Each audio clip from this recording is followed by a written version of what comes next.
South Carolina week here on the Rocky Top Roundtable alongside Eric Kane, Rob Lewis, and Brent Hubbs. I'm Austin Price. And guys, it's a huge game really for both teams.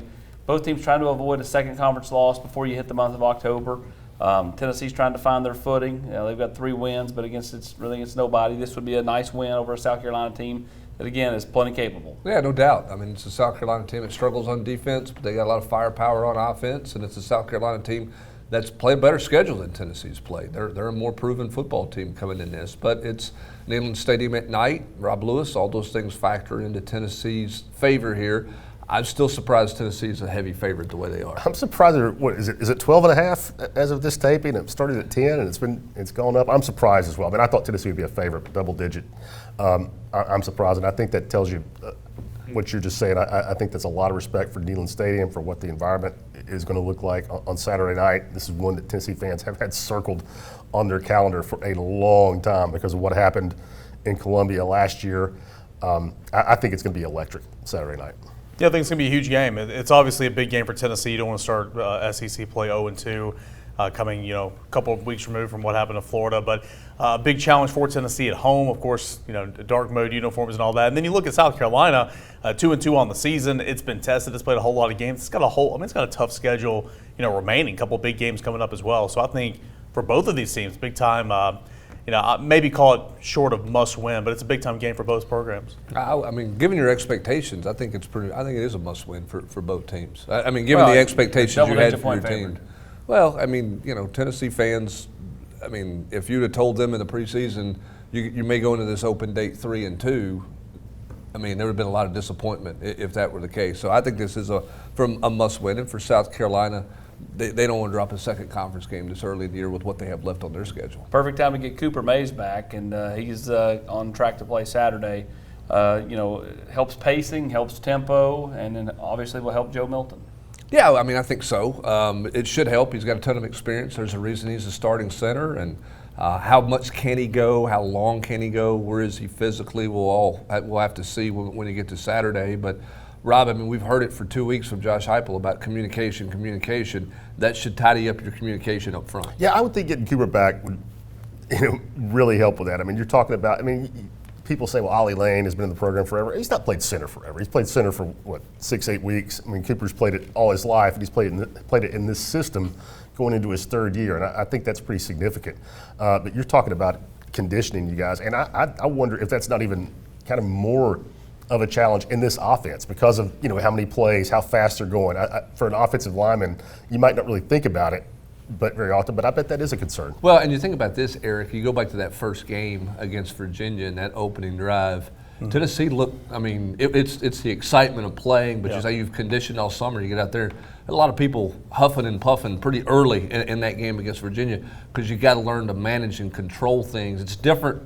Running and conditioning versus playing in pads. Oh, no doubt. You can be in shape, and then it's completely different from being in football shape. And then with this offense, you take it even further and be in tempo shape and all that. So, Brent, you've said it a couple of times throughout the week. I think when Cooper comes back, which sounds like it's going to be this week, likely that you could also see Ollie Lane kind of jump in there and take a series every now and again, just because of that conditioning, or the lack thereof for Cooper. But more so than anything, I mean, it's going to help with the tempo, the communication, but.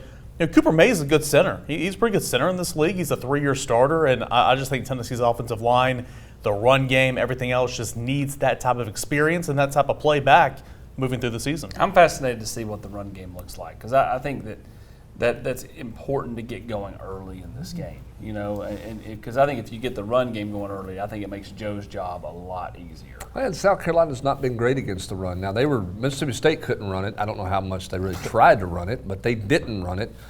Georgia, 190 yards. North Carolina, over 170 yards in the opener. Rob, that's an athletic defensive front for South Carolina that hasn't made a bunch of plays yet.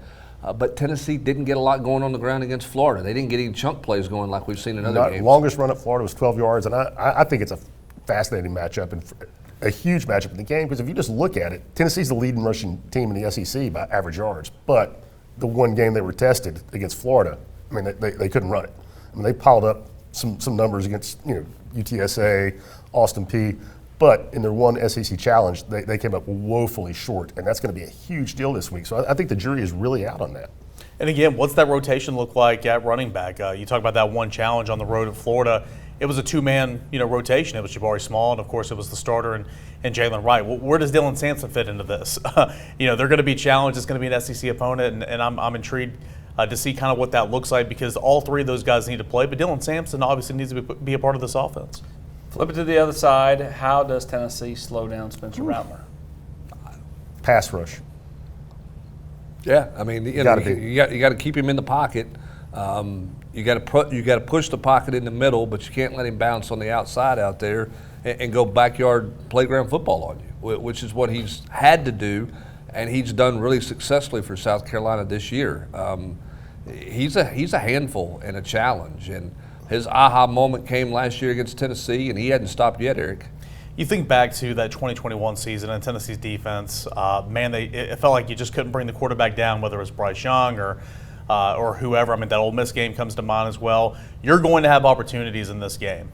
There's that offensive line for South Carolina has allowed 17 sacks, and likely, if not for Spencer Rattler, that would be in the 20s easily by now. So you're going to have opportunities to get back there, but as Brent said, you gotta stay true to your lane. Don't get too loose off the ends. Keep your pass rushing lanes tight, and try to bottle everything in and bring him down because he is a player that has been making a lot of plays by himself so far this year. I think that's the matchup of the game, Roel versus Tennessee's front seven. I mean, they've given up more sacks than anybody in the SEC. Tennessee has more sacks than anybody, and as bad as that offensive line has been, I think that makes what Rattler has done even more wildly impressive. Oh yeah, I think you see a lot of the Rabbits package in this game. I think you see a lot of that combination of James Pierce, Tyler Barron, and Omar Norman Lott, along with Roman Harrison, to go after and get after Rattler and see if they can force him into some bad decisions. And again, the crowd's going to play a huge say in this game because if the defensive line can get after him, the crowd's going to get into it, which ultimately causes the offensive line for South Carolina to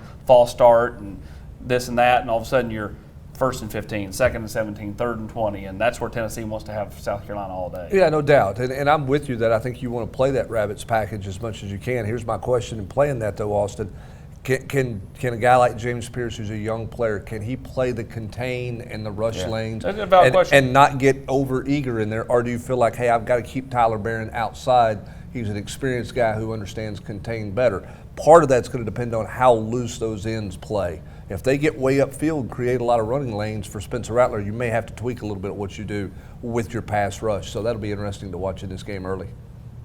Eric, when you look at this game, we'll round it out here. Who's the one player that has to play well besides Joe Milton? Is there one? I mean, I think to your point, I think a lot needs to play well, but I'll go defense. And again, I think this has got to be a linebacker game, and maybe not one that kind of leads Tennessee in tackles or makes a big top play. But I think Elijah Herring's got to play, as we kind of talked about this week, under control. I think he's taking steps. He's playing next to a guy in Aaron Beasley who's off and running, having a great season. But Elijah Herring's going to have probably some chances to make tackles in the open field. Can you break down? Can you make those tackles? Cut down on the missed tackles and force some long and 3rd and long situations. I think this is going to be a linebacker game where they didn't play very well at Florida, and I think they're going to have chances here against South Carolina. Rob? I said pass rush is going to be the biggest part of this game for Tennessee, so give me Tyler Barron. Somebody in the front seven is got to have a huge game. They're going to have, like Eric said, there are going to be opportunities there. I mean, strip sacks, huge momentum plays. Somebody in Tennessee's front seven is going to have a chance to be a hero.